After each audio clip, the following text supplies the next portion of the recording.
Welcome to Dark Realm Horror, where your darkest fears lurk in the shadows. You're tuned into Dark Realm Horror, the place where the veil between the known and the unspeakable is pulled back. Tonight's story isn't just another campfire tale, it's my own account. The night I stared into something ancient and alive in the Adirondack Mountains. My name is Louisis Faraday. In 2007, I thought I understood the wilderness. I thought I knew solitude. I was wrong. What began as a simple solo camping trip turned into a slow descent into dread, a face-to-face encounter with a predator that should not exist. Before this is over, you'll know why I've never set foot in those mountains again, and why I believe something still hunts there. It was the summer of 2007, and at 32 years old, I carried a dangerous blend of overconfidence and inexperience. Years of disaster-free camping had convinced me I was skilled, when in truth, I had simply been lucky. I mapped out a 3-day hike deep into the less traveled trails to New York's Adirondack Mountains. I wanted quiet, isolation, a place where the world couldn't touch me. My pack carried only the essentials: dry food, a small tent, a survival knife, and a flask of bourbon big enough to suggest I wasn't taking this as seriously as I should have.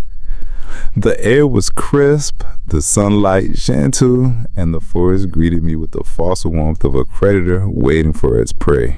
The first day passed peacefully enough, dry leaves crunching underfoot, a distant river whispering somewhere out of sight.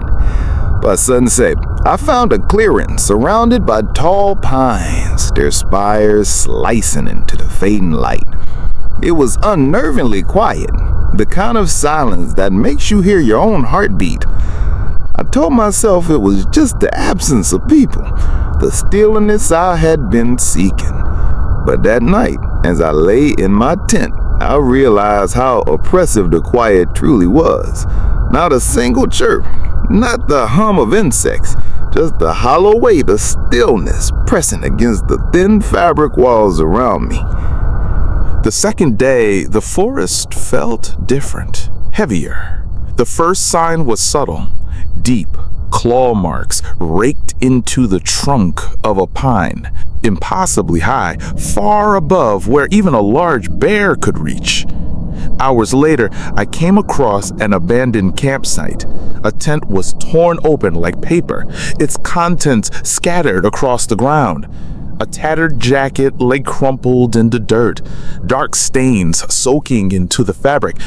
Blood. I couldn't be certain, but I knew. There was no cell service here, but I marked the spot with a bright orange ribbon, telling myself I'd report it later. The truth was, I wanted distance, fast. By late afternoon, the trail narrowed, thick undergrowth clawing at my legs. The air pressed in around me like the forest itself was holding its breath. That's when I saw it. 50 yards ahead, a shape moved. Too large for a deer, too smooth for a bear. It moved on all fours, but its gait was wrong. Fluid, deliberate, predatory in a way I'd never seen. I froze, heart thundering, watching as it slipped between the trees.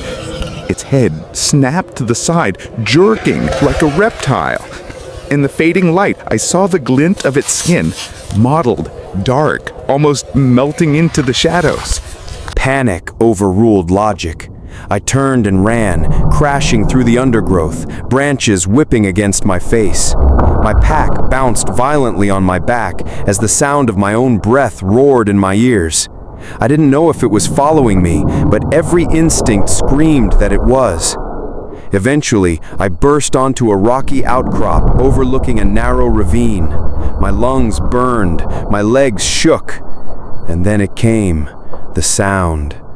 A scream. Not human. High-pitched and raw, like metal tearing mixed with the shriek of an animal in pain. It echoed off the rocks, surrounding me. I scrambled down the rocks into the ravine, nearly twisting my ankle. The jagged walls closed in around me, offering cover, but also trapping me. I wedged myself into a crevice between two boulders, my pack pulled tight against my chest like a shield. Night fell fast, so fast it felt unnatural. The darkness was complete, suffocating. My flashlight's beam was pitiful, swallowed by the black. Then I heard it. Slow, deliberate footsteps on the rocks above. My flashlight caught movement, and then I saw it. Perched on the edge of the ravine, head tilted at an unnatural angle, it stared down at me. Its jaw hung partially open, teeth jagged and glinting like broken glass. Its limbs were too long, its movements too fluid. And then, without warning, it dropped into the ravine with a grace that made my stomach turn. I froze. My body refused to move. The only weapon I had was a jagged rock I gripped so tightly my knuckles turned white. The creature moved toward me, quiet, calculated. Then it stopped. Its head jerked sideways, listening to something I couldn't hear. And just like that, it was gone, bounding away into the darkness with impossible speed. I stayed wedged between the rocks for hours, too afraid to breathe. When dawn finally broke, I crawled out, my body stiff and my nerves frayed. The hike back was torture. Every rustle of leaves, every shifting shadow felt like it was following me. By the time I reached my car, I was a wreck. I reported what I'd seen, and the rangers listened politely, though with disbelief. One ranger, Dawson, pulled me aside. He told me about other sightings, missing hikers, mutilated remains, and a creature the locals whispered about, the split jaw. Weeks later, I read about another group of campers gone missing in the same area. Their campsite looked just like the one I'd seen. Torn tents, scattered belongings, dark stains of a struggle. Whatever it was out there, it wasn't just a story, and it was still hunting.